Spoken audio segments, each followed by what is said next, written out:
Hahaha, apa kabar sahabat artikel MOBA?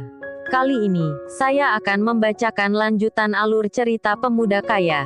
Tapi sebelum mendengarkan kisahnya, silakan cari posisi yang nyaman, jauhi keramaian, dan jangan lupa, pasang handsetnya.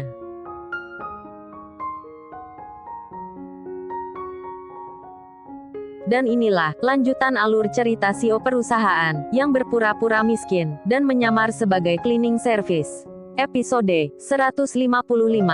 Di episode sebelumnya, terlihat saat itu, Aditya yang mengeluarkan smartphone miliknya, tanda akan melakukan panggilan. Melihat hal itu, Pak Yudi pun kembali berkata, "Wih, keren juga handphonemu, itu asli atau KW?" "Ya pasti KW lah," celah Feby, sembari melanjutkan perkataannya. "Enggak mungkin kan, orang seperti dia, bisa beli iPhone asli, apalagi yang edisi terbatas gitu," ucap Feby. "Ternyata mata Anda jeli juga ya," sahut Aditya, sembari melakukan panggilan video.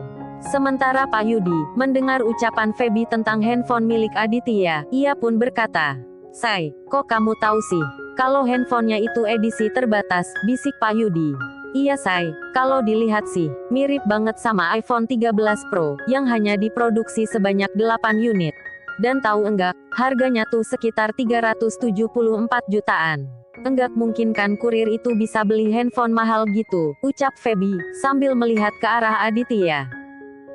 Saat itu, Pak Yudi ingin kembali berkata pada Feby. Namun tiba-tiba, Aditya yang panggilannya telah tersambung, memberikan handphonenya pada Pak Yudi. "Nih, ada yang ingin bicara dengan Anda." "Sini, siapa yang ingin bicara denganku?" ucap Pak Yudi dengan songongnya, lalu mengambil handphone tersebut. Dan alangkah kagetnya Pak Yudi, saat melihat wajah Brian di layar handphone tersebut. Ternyata saat itu, Aditya melakukan panggilan video kepada Brian, yang saat ini, telah menggantikan posisi Tuan Smith, sebagai orang kepercayaannya di perusahaan Orion. Papa Brian, Anda," ucap Pak Yudi yang mulai terlihat panik. "Halo Mr. Yudi, the person you are currently with is the legal owner of the Orion Company," ucap Brian. Mendengar ucapan Brian, yang mengatakan kalau Aditya adalah pemilik dari perusahaan Orion, Pak Yudi pun langsung terbungkam. Sementara Feby yang melihat hal itu, ia pun berkata pada Yudi, "Ada apa Pak? Wajah Anda tiba-tiba terlihat panik gitu," ucap Feby, yang memang tidak mengetahui tentang Brian. Namun saat itu, Pak Yudi tak berkata apa-apa, karena sementara terfokus pada panggilan video yang terhubung dengan Brian. Sementara Aditya, melihat Pak Yudi yang hanya diam, tak berbicara sedikit pun dengan Brian. Ia pun langsung meminta kembali handphone miliknya. "Pak Yudi, bagaimana? Saat ini Anda hanya punya dua pilihan. Urus surat pengunduran diri Anda, atau Anda saya pecat dengan tidak terhormat," ucap Aditya. Mendengar ucapan itu, Pak Yudi pun berkata, Tuh tolong Pak, ini hahaha hanya salah paham saja," ucap Pak Yudi, lalu kembali melanjutkan perkataannya. Tadi, saya mengira, Anda adalah kurir makanan. Seandainya saya tahu Anda adalah pemilik perusahaan, tidak mungkin saya akan berperilaku demikian," ucap Pak Yudi. Sementara Feby dan para staf lainnya, mendengar ucapan Pak Yudi pun, mereka tampak kaget. "Mampus deh Pak Yudi, kali ini dia salah berurusan dengan orang," ucap salah satu staf. Sementara Feby, yang masih belum percaya, ia pun kembali bertanya pada Pak Yudi, "Apa benar, cowok ini adalah pemilik perusahaan ini?" "Kalau iya, berarti benar yang tadi dia katakan," ucap Feby. Mendengar ucapan itu, Pak Yudi hanya menganggukkan kepala, tanda mengiyakan pertanyaan tersebut. Di sela itu terdengar lagi, Aditya berkata pada Feby, "Bu Feby, Anda juga tolong segera urus pengunduran diri Anda." "Tapi Pak, tidak ada tapi-tapian, itu sudah keputusanku," ucap Aditya, lalu kembali berkata pada Pak Yudi. "Oh ya Pak Yudi, selain itu, tolong segera kembalikan semua fasilitas yang telah diberikan oleh perusahaan." "Apa maksud Bapak, mobil dan rumah yang saat ini saya tempati?" ucap Pak Yudi.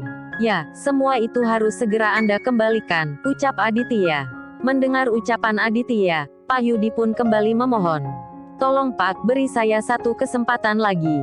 Iya Pak, tolonglah, kami memohon kemurahan hati Anda," lanjut Feby. "Maaf, keputusanku sudah bulat, dan kata-kataku tidak akan saya tarik kembali," ucap Aditya, lalu ingin melangkah pergi. Namun baru beberapa langkah, tiba-tiba terdengar, Pak Yudi berkata, "Tolong maafkan saya Pak, jangan hanya karena kurir pengantar makanan, Anda langsung memecat kami, yang sudah mengabdi di perusahaan ini," ucap Pak Yudi, yang membuat Aditya berbalik, dan melangkah menghampirinya. "Apa Anda pikir bagus, yang tadi Anda lakukan pada kurir ini?" ucap Aditya, sambil menunjuk ke arah si kurir tadi. Setelah itu terdengar lagi, Aditya berkata, "Kalau memang dia dilarang masuk ke dalam perusahaan, kenapa Anda tidak turun sendiri untuk mengambil makanannya? Atau kalau Anda merasa berat untuk turun, Anda kan bisa meminta tolong pada staf atau karyawan perusahaan, untuk mengambil pesanan Anda, dan bukannya ngotot untuk diantarkan ke ruangan Anda, udah gitu naik tangga darurat pula," ucap Aditya. Setelah itu terdengar lagi, Aditya kembali berkata, "Oh ya, tadi kalau enggak salah dengar, Anda bilang mengabdi di perusahaan ini. Apa Anda pikir, saya datang ke sini tanpa tujuan apa-apa? Pak Yudi, asal Anda tahu, saya ke sini karena melihat berkas laporan dari perusahaan ini, yang tidak ada peningkatan sama sekali.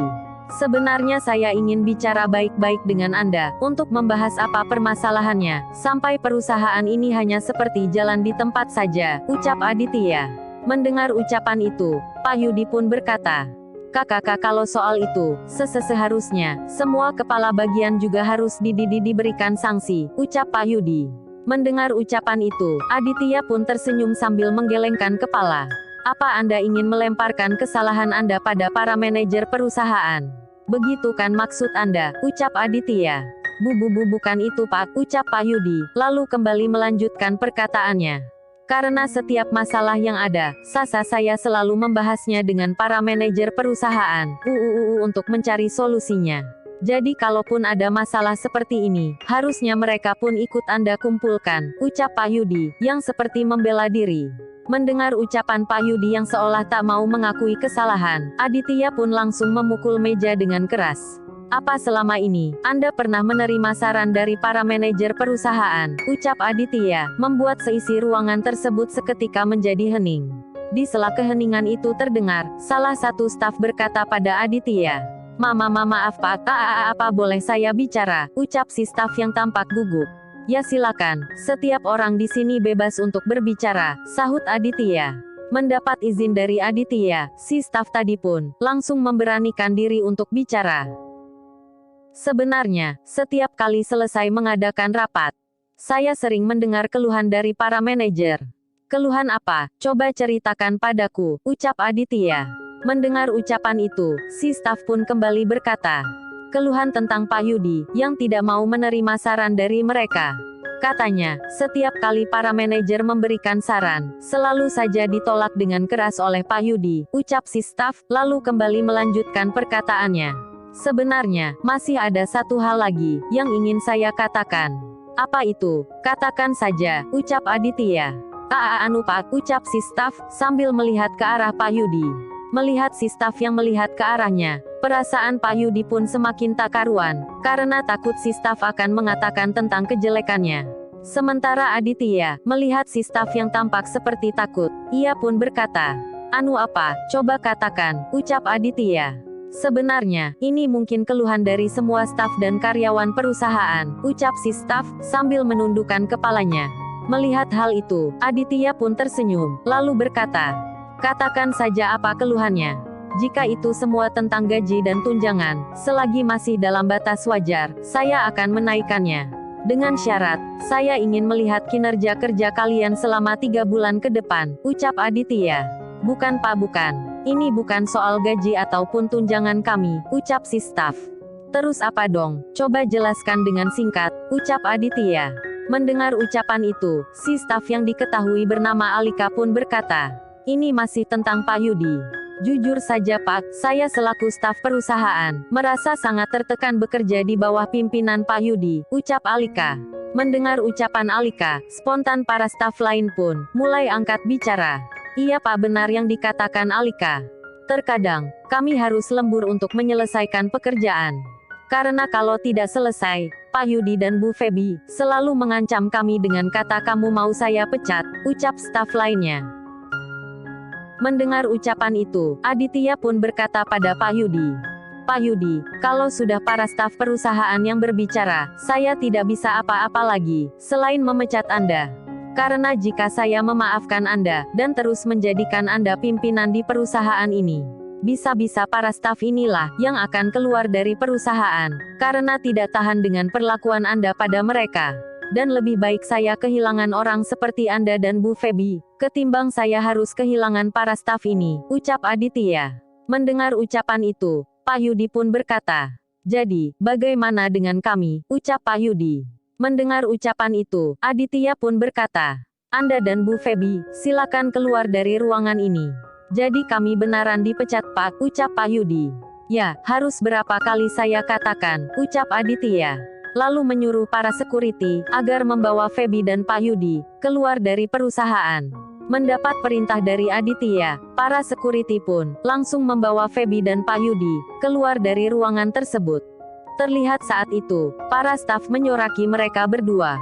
Sementara Aditya, ia pun langsung mengembalikan jaket yang dipakainya pada si kurir tadi. "Sepatuku," ucap Aditya, sembari menunjuk ke arah sepatunya yang masih dipakai oleh si kurir.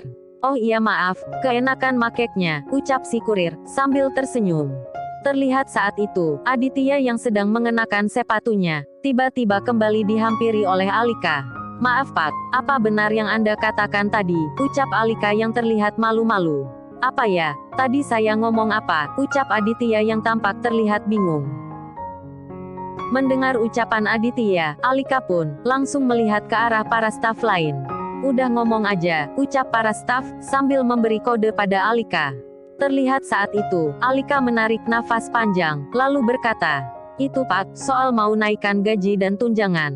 "Anu Pak, kalau tadi Bapak hanya bercanda juga enggak masalah kok," ucap Alika, yang tampak panik, karena takut akan dimarahi oleh Aditya.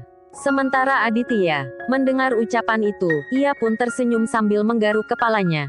"Ya mau gimana lagi, sayanya udah terlanjur ngomong tadi." "Jadi benar Pak, gaji kita mau dinaikkan," ucap Alika yang tiba-tiba berubah girang. Sementara Aditya, mendengar ucapan itu, ia pun menganggukkan kepala. "Tapi ingat syaratnya. Saya lihat dulu kinerja kerja kalian. Kalau memang layak, 3 bulan ke depan saya akan menaikkan gaji kalian," ucap Aditya, lalu berbisik pada Alika. "Tapi naiknya jangan banyak-banyak ya, nanti malah keuntungan perusahaan untuk kalian semua lagi," ucap Aditya dengan niat bercanda. "Ih Bapak nih bisa aja bercandanya," ucap Alika. Sementara si kurir, yang juga masih berada di ruangan tersebut, terlihat saat itu, ia seperti memikirkan sesuatu. Dia kesini pakai mobilnya Pak Niko. Dan katanya, 2 buah mobil sport milik Pak Niko itu, hadiah dari pemilik hotel dan restoran yang dikelola oleh Pak Niko. Kalau enggak salah, nama si pemilik hotel dan resto itu adalah Pak Aditya Winata. Orang ini juga, namanya Aditya. Tapi Aditya Winata atau bukan ya, gumam si kurir, sambil melihat ke arah Aditya. Dan karena rasa penasarannya yang tinggi, dan melihat Aditya yang orangnya tidak emosian, ia pun memberanikan diri untuk bertanya langsung. "Maaf, tadi waktu di depan pintu masuk, Anda bilang, nama Anda Aditya. Apa nama belakang Anda adalah Winata?" ucap si kurir. Mendengar ucapan itu, Aditya yang saat itu sedang berbicara dengan Alika pun langsung melihat ke arah si kurir. "Iya betul, nama keluargaku adalah Winata," ucap Aditya, yang saat itu ingin melanjutkan perkataannya. Namun belum sempat berkata, tiba-tiba si kurir memotong perkataan Aditya.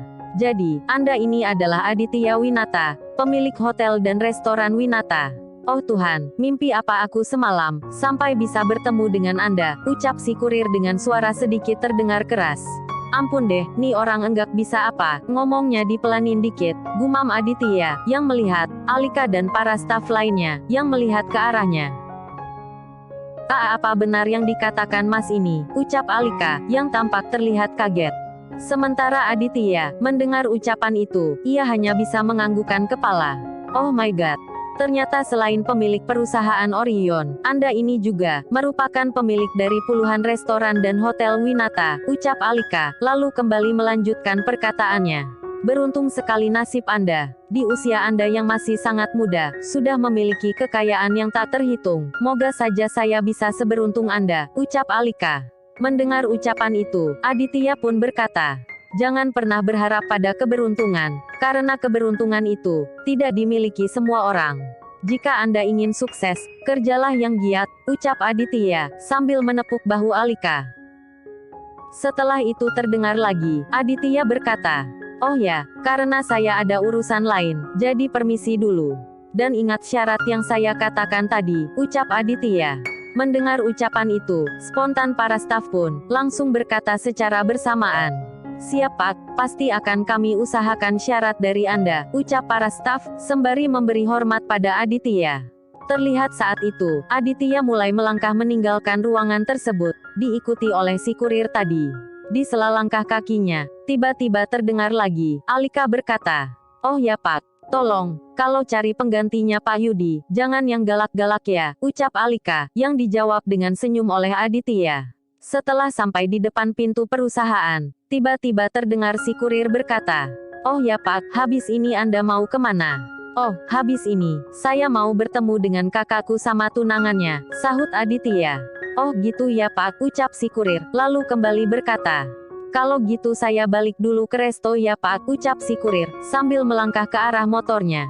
Di sela itu terdengar, Aditya berkata, Tunggu, nama kamu siapa, dan jadi kurir di restoran Winata berapa?"